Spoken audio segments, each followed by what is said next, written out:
നമസ്കാരം. ട്രാവൻകൂർ എക്സ്പ്രസ് വാർത്താ നേരത്തിലേക്ക് സ്വാഗതം.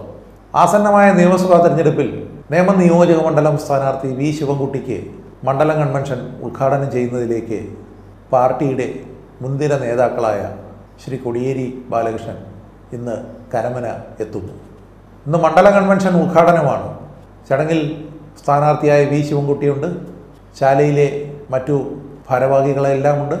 നമുക്ക് ആ മണ്ഡലം കൺവെൻഷനിലേക്ക് പോകാം. സഖാക്കളെ, നിയമസഭാ തെരഞ്ഞെടുപ്പിൽ ഇടതുപക്ഷ ജനാധിപത്യ മുന്നണി തികഞ്ഞ ആത്മവിശ്വാസത്തോടുകൂടിയും അഭിമാനബോധത്തോടു കൂടിയാണ് പങ്കെടുക്കുന്നത്. ഇലക്ഷനെ നോക്കിക്കാണുന്നത് ഒരു തുടർ ഭരണം LDFന് ലഭിക്കും എന്ന ആത്മവിശ്വാസത്തോടു കൂടിയാണ് ഇലക്ഷനിൽ പങ്കെടുക്കുന്നത്. കേന്ദ്രം ഭരിക്കുന്ന BJP ഗവൺമെന്റിനെ കുറിച്ചും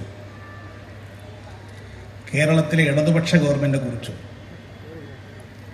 5 വർഷം മുമ്പ് കേരളം ഭരിച്ച UDF ഗവൺമെന്റിനെ കുറിച്ചും വിലയിരുത്തിക്കൊണ്ട് ജനങ്ങൾ ഇത്തവണ വോട്ട് രേഖപ്പെടുത്തും. കേന്ദ്രം ഭരിക്കുന്ന BJP സർക്കാർ രാജ്യത്തെ ഒരു മതരാഷ്ട്രമാക്കാനാണ് ശ്രമിക്കുന്നത്. മുസ്ലിമുകളും ക്രിസ്ത്യാനികളും കമ്മ്യൂണിസ്റ്റുകാരും ഇല്ലാത്തൊരു രാജ്യം ഉണ്ടാക്കാനാണ് RSS ലക്ഷ്യമിട്ടിട്ടുള്ളത്. അതിനുള്ള വഴികൾ തേടുകയാണ് അവർ ചെയ്യുന്നത്. അതിൻ്റെ ഭാഗമായി രാജ്യത്തിൻ്റെ ഭരണഘടന തന്നെ അവർ അട്ടിമറിക്കുകയാണ്. പാർലമെന്ററി സ്ഥാപനങ്ങൾ പ്രഹസനമാക്കുന്നു. ജുഡീഷ്യറിയെ പോലും രാഷ്ട്രീയ ആവശ്യത്തിന് വേണ്ടി ഉപയോഗിക്കുന്നു. കേന്ദ്ര ഗവൺമെന്റിന്റെ അന്വേഷണ ഏജൻസികളെ രാഷ്ട്രീയ ആവശ്യത്തിന് വേണ്ടി ഉപയോഗിക്കുന്നു. ഇതെല്ലാം അവർ ലക്ഷ്യം വെക്കുന്നത്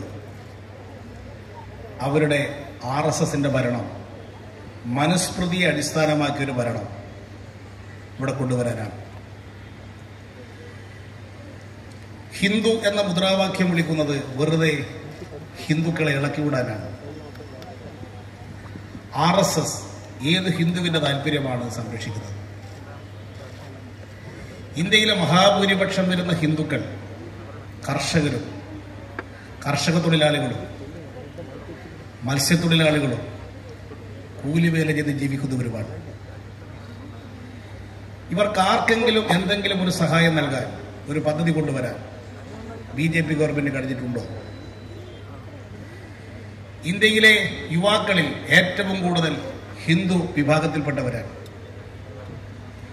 ഇന്ത്യയിലെ തൊഴിലില്ലാത്തവരിൽ ഏറ്റവും കൂടുതൽ ഹിന്ദു മതവിഭാഗത്തിൽപ്പെട്ടവരാണ്.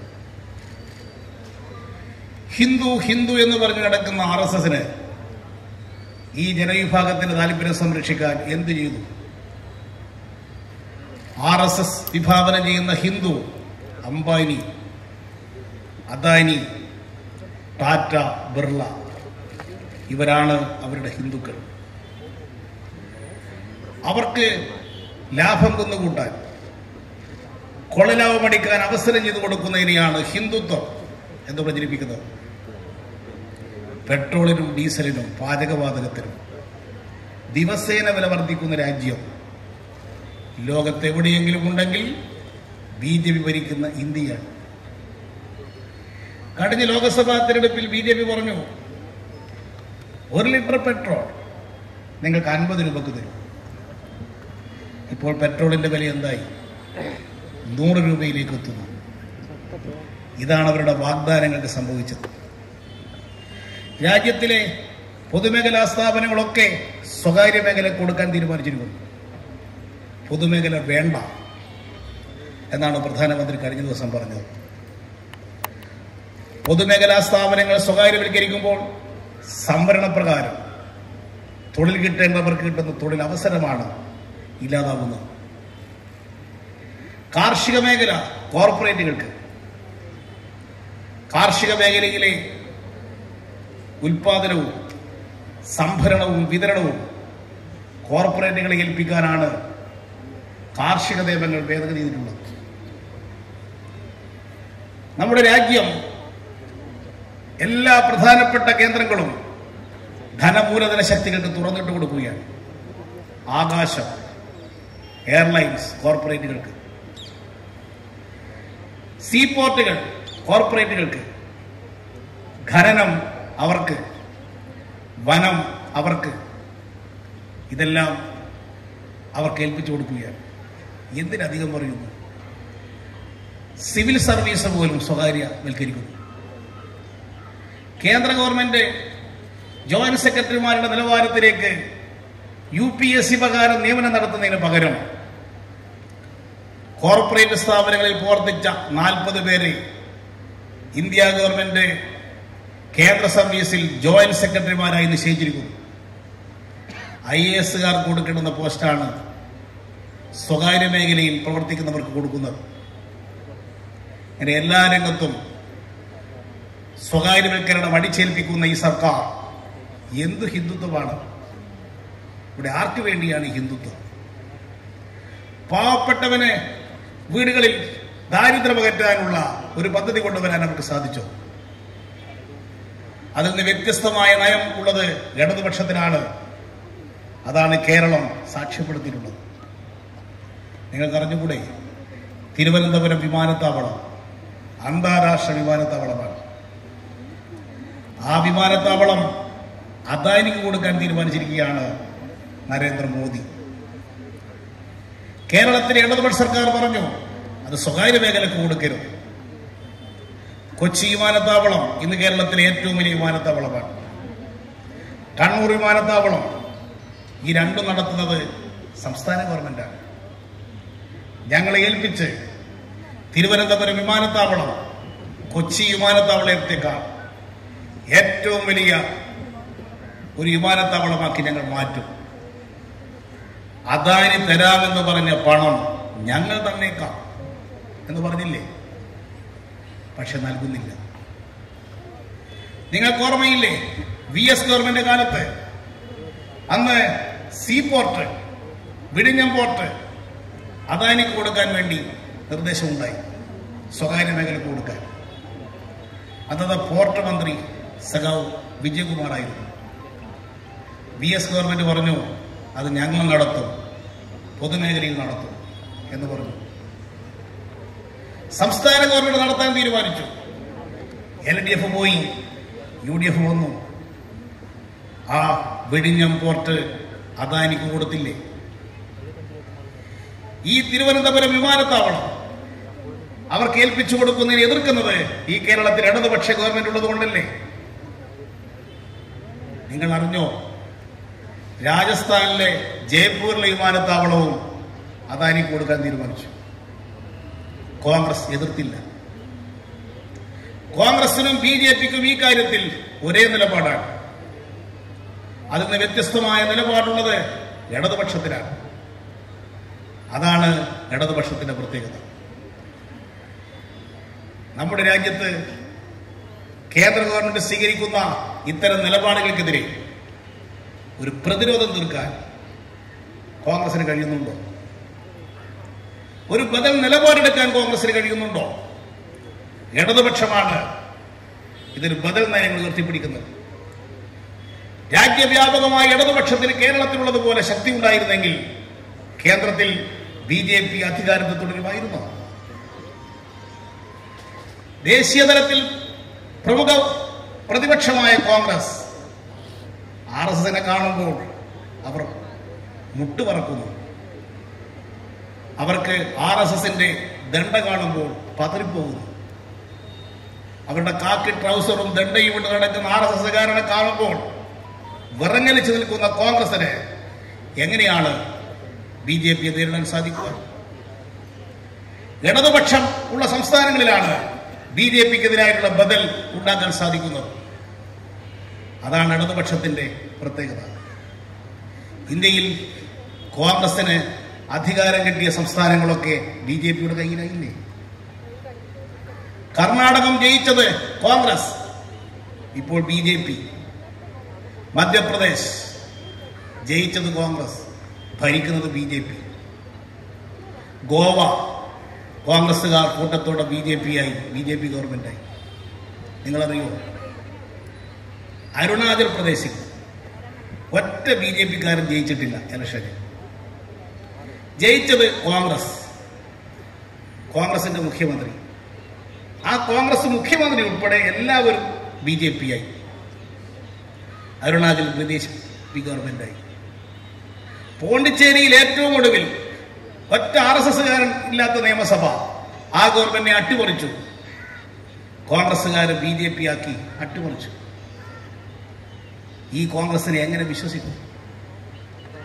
കഴിഞ്ഞ ദിവസം BJP-യുടെ സംസ്ഥാന പ്രസിഡന്റ് സുരേന്ദ്രൻ പറഞ്ഞു, ഞങ്ങൾക്കൊരു 35 സീറ്റ് ഇത്തവണ കിട്ടിയാൽ കേരളം ഞങ്ങൾ ഭരിക്കും.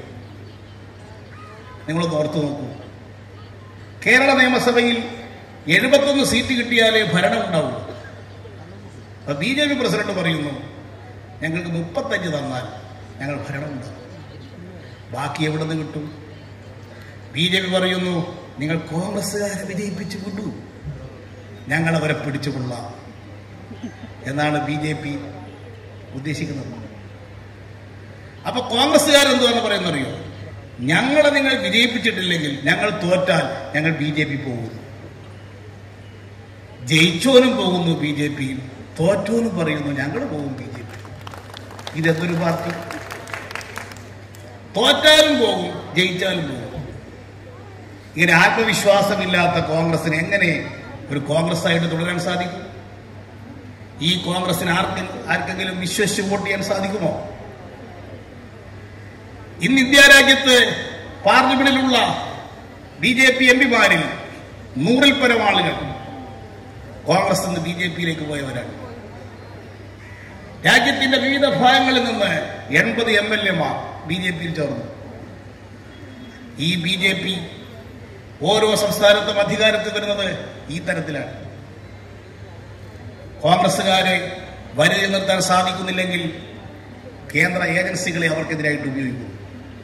Enforcement directorate, CBI, income tax, customs തുടങ്ങിയ എല്ലാ വകുപ്പുകളെയും ഉപയോഗിച്ചുകൊണ്ട് ആളുകളെ പാട്ടിലാക്കുന്നു BJP ഭരണകൂടം. ഇങ്ങനെ അവർക്ക് മുമ്പിൽ കീഴടങ്ങിക്കൊണ്ടിരിക്കുന്ന കോൺഗ്രസിന് എങ്ങനെ ഈ BJP-യെ പ്രതിരോധിക്കാൻ സാധിക്കും? ഈ രംഗത്ത് എല്ലായിടത്തും ഇടതുപക്ഷമാണ് ബദൽ കാഴ്ചവെക്കുന്നത്. നിങ്ങൾ അറിയില്ലേ, പൗരത്വ നിയമം കൊണ്ടുവന്നു. ഒരു മതവിഭാഗത്തിൽപ്പെട്ടവർക്ക് രാജ്യത്ത് പൗരത്വം കൊടുക്കുന്നതിന് നിഷേധം. കേരളത്തിലെ മുഖ്യമന്ത്രി സഖാവ് പിണറായി വിജയൻ പറഞ്ഞു, ആ നിയമം ഈ കേരളത്തിൽ നടപ്പാക്കാൻ പോകുന്നില്ല എന്ന ആർജവത്തോടുകൂടി പ്രഖ്യാപിക്കാൻ ഈ കേരളത്തിൽ ഇടതുപക്ഷം അധികാരത്തിലുണ്ടായതുകൊണ്ടല്ലേ സാധിച്ചത്. തുടർന്നാണ് പല കോൺഗ്രസ് മുഖ്യമന്ത്രിമാർക്കും നാവ് പൊന്തിയത്. ഇന്ത്യയിൽ മതനിരപേക്ഷത സംരക്ഷിക്കാനുള്ള ഗ്യാരണ്ടി ഇടതുപക്ഷ പ്രസ്ഥാനമാണ്. ഇടതുപക്ഷമില്ലാത്ത ഇന്ത്യ മതനിരപേക്ഷതയില്ലാത്ത ഇന്ത്യയായിട്ട് മാറും. മതനിരപേക്ഷതയ്ക്ക് വേണ്ടിയിട്ടുള്ള പോരാട്ടമാണ് ഇടതുപക്ഷം ഏറ്റെടുത്തിട്ടുള്ളത്. ഈ പോരാട്ടത്തിൽ ഇടതുപക്ഷ ഗവൺമെന്റിന് ബദൽ നയമുണ്ട്, കർമ്മപദ്ധതിയുണ്ട്. 5 വർഷത്തെ ഇടതുപക്ഷ ഭരണം കേരളം മാറ്റി. 5 വർഷം മുമ്പുള്ള കേരളമല്ല ഇന്നത്തെ കേരളം. എല്ലാ രംഗത്തും മാറ്റമുണ്ടായില്ലേ? കേരളത്തിൽ ഇടതുപക്ഷ സർക്കാർ ചെയ്ത കാര്യങ്ങൾ ഓരോന്നോരോന്നായി വിശദീകരിക്കാൻ മണിക്കൂറുകൾ ആവശ്യമായിട്ട് വരും. ഒറ്റ കാര്യം മാത്രം നിങ്ങൾ നോക്കൂ. കഴിഞ്ഞ ഇലക്ഷൻ കാലത്ത് പെൻഷൻ 600 രൂപ, 18 മാസത്തെ കുടിശ്ശിക. ഇപ്പോഴെത്രയാണ് പെൻഷൻ? 1600 രൂപ പ്രതിമാസം എല്ലാവരുടെ കയ്യിലും കിട്ടുന്ന സംസ്ഥാനമായി ഈ കേരളം മാറിയില്ലേ? കുടിശ്ശികയില്ല. ഇതാണ് ഇടതുപക്ഷം സ്വീകരിച്ചത്. കോവിഡ് വന്നു. രാജ്യത്താകെ ഉള്ള ഗവൺമെന്റിൽ നിന്ന് വ്യത്യസ്തമായി ഇടതുപക്ഷ സർക്കാർ എല്ലാ വീടുകളിലും പട്ടിണിയില്ലാതെ ജീവിക്കാനുള്ള അവസ്ഥ ഉണ്ടാക്കിയില്ലേ? കിറ്റ് കൊടുത്തു. എല്ലാ വീടുകൾക്കും കിറ്റ് കൊടുത്തു. BPL കുടുംബത്തിന് മാത്രമല്ല, എല്ലാ കുടുംബത്തിനും കിറ്റ്. എല്ലാ വീട്ടിലും കിട്ടും കിറ്റ്. ഒരു വ്യത്യാസമില്ല. BJP-കാരുടെ വീട്ടിലും കിറ്റ്. ഇടതുപക്ഷക്കാരുടെ വീട്ടിലും കിറ്റ്, UDF-കാരുടെ വീട്ടിലും കിറ്റ്. അപ്പോൾ അവർ BJP-ക്കാർ പറയുന്നത് എന്താണെന്നറിയോ? ഇതൊക്കെ നരേന്ദ്രമോദിയുടെ പദ്ധതിയാണ്. നരേന്ദ്രമോദിയുടെ പദ്ധതിയാണെങ്കിൽ ഈ കിറ്റ് എന്താണ് തമിഴ്നാട്ടിൽ കിട്ടാത്തത്? നരേന്ദ്രമോദിയുടെ കിറ്റാണെങ്കിൽ ഈ കിറ്റ് എന്താണ് BJP ഭരിക്കുന്ന കർണാടകത്തിൽ കിട്ടാത്തത്? ഇവിടെ കേരളത്തിൽ 2.5 ലക്ഷം പേർക്ക് വീട് കൊടുത്തു, ലൈഫ്. ഇനിയും 6 ലക്ഷം അപേക്ഷ വന്നിരിക്കുകയാണ് ലൈഫിന് വേണ്ടി. വീടില്ലാത്തവർക്ക് വീട് കിട്ടും എന്ന പ്രതീക്ഷയുണ്ടായില്ലേ? അതുകൊണ്ടാണ് അപേക്ഷകർ രംഗത്ത് വന്നത്.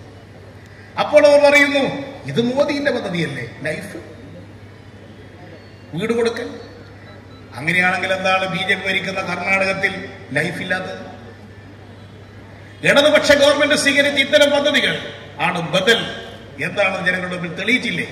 ഇവിടെ തിരുവനന്തപുരം ലോക്സഭാ തിരഞ്ഞെടുപ്പിൽ മത്സരിച്ചപ്പോൾ KV സുരേന്ദ്രനാഥ് CPI നേതാവ് ഇടതുപക്ഷം പരാജയപ്പെടുത്തിയ സ്ഥലമാണ് ഈ തിരുവനന്തപുരം എന്ന ഓർമ്മ ഉമ്മൻചാണ്ടിക്ക് ഉണ്ടായിരിക്കും.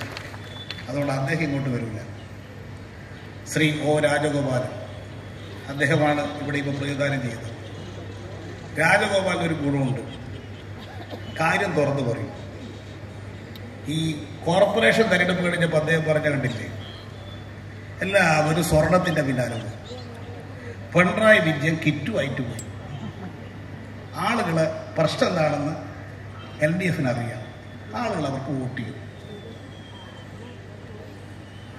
ഈ ഗവൺമെന്റ് ഇത്ര നല്ലൊരു സർട്ടിഫിക്കറ്റ് തന്നൊരാളാണ് ഇവിടുത്തെ BJP-യുടെ MLA. അതുകൊണ്ട് ഇത്തവണ BJP-ക്കാർക്കും രാജഗോപാലിനെ പോലെയുള്ള BJP-ക്കാർ ഇവിടെ ഉണ്ടാവും. അവർക്കും നമുക്ക് വോട്ട് ചെയ്യാം, യാതൊരു ബുദ്ധിമുട്ടുമില്ല. രാജഗോപാലിന് തന്നെ സർട്ടിഫിക്കറ്റ് ഒന്ന് വായിച്ചു നോക്കുക, തീരുമാനിക്കുക ആർക്ക് വോട്ട് ചെയ്യണം. ആർക്കും എതിർക്കാൻ കഴിയാത്ത വിധത്തിലുള്ള പദ്ധതികളാണ് LDF ഗവൺമെന്റ് നടപ്പാക്കിയത്. അദ്ദേഹം നിൽക്കുന്നില്ലെന്നാണ് തോന്നുന്നത്. പിന്നെ അവസാനം അദ്ദേഹത്തെ എന്തിനും കൊണ്ടുവരൂ എന്നെനിക്കറിയില്ല. ആരും നിൽക്കാതിരിക്കും, ആരൊക്കെ നിൽക്കണ്ടേ? കുമ്മനം രാജശേഖരനാണെന്ന് കേൾക്കുന്നു. ഇത്തവണ നേമത്ത് കുമ്മനമല്ല, സാക്ഷാൽ അമിത് ഷാ ഇവിടെ വന്ന് മത്സരിച്ചാലും സഖാവ് ശിവൻകുട്ടി ഇവിടെ വിജയിച്ചിരിക്കും. ഏപ്രിൽ മാസം 6-ാം തീയതി നടക്കുന്ന കേരള സംസ്ഥാന നിയമസഭാ തെരഞ്ഞെടുപ്പിൽ ഇടതുപക്ഷ ജനാധിപത്യ മുന്നണിയുടെ സംസ്ഥാന കമ്മിറ്റി നിശ്ചയിച്ച പ്രകാരം നേമം നിയോജക മണ്ഡലത്തിൽ ഒരു സ്ഥാനാർത്ഥിയായി ഞാൻ മത്സരിക്കുകയാണ്. കഴിഞ്ഞ 4 പതിറ്റാണ്ട് കാലമായി ഈ തലസ്ഥാന നഗരിയിലെ രാഷ്ട്രീയ, സാമൂഹിക, സാംസ്കാരിക പ്രവർത്തനങ്ങളിൽ നിങ്ങൾ ഏൽപ്പിച്ചിട്ടുള്ള എല്ലാ ഉത്തരവാദിത്വങ്ങളും കക്ഷി രാഷ്ട്രീയത്തിനതീതമായും വിവേചനമില്ലാതെയും അതിനിടപെടുവാനും പാവപ്പെട്ടവന്റെയും സാധാരണക്കാരന്റെയും പ്രശ്നങ്ങൾക്ക് പരിഹാരം കാണുന്നതിന് വേണ്ടി ഞാൻ ഏറ്റെടുത്തിട്ടുള്ള എല്ലാ ഉത്തരവാദിത്വ സ്ഥാനങ്ങളും ഞാൻ പ്രയോജനപ്പെടുത്തിയിട്ടുണ്ട്. മേലിലും അത്തരം കാര്യങ്ങൾ ചെയ്യുവാൻ ഞാൻ ആഗ്രഹിക്കുകയാണ്. ഇടതുപക്ഷ ജനാധിപത്യ മുന്നണിയുടെ സ്ഥാനാർത്ഥി എന്നുള്ള നിലയിൽ തീർച്ചയായും കഴിഞ്ഞ കാലങ്ങളിൽ ഞാൻ നിർവഹിച്ചിട്ടുള്ള മാതൃകാപരമായ പ്രവർത്തനങ്ങൾ അത് വീണ്ടും ഞാൻ ആവർത്തിക്കപ്പെടും എന്നുള്ള കാര്യം ഞാൻ ഉറപ്പു നൽകുകയാണ്. എന്നെ വിജയിപ്പിച്ചാൽ തീർച്ചയായിട്ടും വരാൻ പോകുന്ന ഇടതുപക്ഷ ജനാധിപത്യ മുന്നണിയുടെ ഒരു തുടർ ഗവൺമെന്റിന് നിയമത്തിന്റെ ഒരു പിന്തുണ കൂടി ഉണ്ടാകുമെന്ന് പാർട്ടിയുടെ സമന്വയ നേതാവ് കൊടിയേരിയുടെ വിശദീകരിച്ച് കഴിഞ്ഞിരിക്കുന്നു. അതുകൊണ്ട് ഞാൻ മറ്റു കാര്യങ്ങളിലേക്കൊന്നും പോകുന്നില്ല. എന്റെ ചിഹ്നം അരിവാൾ ചുറ്റിയ നക്ഷത്രം. നിങ്ങളുടെ വിലയേറിയ ഓരോ വോട്ടും, നമ്മുടെ കുടുംബത്തിലെ ഓരോ വോട്ടും, നമ്മുടെ നാട്ടിലെ മതനിരപേക്ഷ പ്രവർത്തകരുടെ ഓരോ വോട്ടും എന്റെ ചിഹ്നമായിട്ടുള്ള അരിവാൾ ചുറ്റിയ നക്ഷത്ര അടയാളത്തിൽ വോട്ട് രേഖപ്പെടുത്തി വിജയിപ്പിക്കുന്നതിന് വേണ്ടിയുള്ള സജീവ പ്രവർത്തനങ്ങളിൽ നിങ്ങൾ പങ്കെടുക്കണമെന്നും എന്നെ വിജയിപ്പിക്കണമെന്നും വിനീതമായി അപേക്ഷിച്ചുകൊണ്ട് എന്റെ വാക്കുകൾ അവസാനിപ്പിക്കുന്നു. നന്ദി, നമസ്കാരം.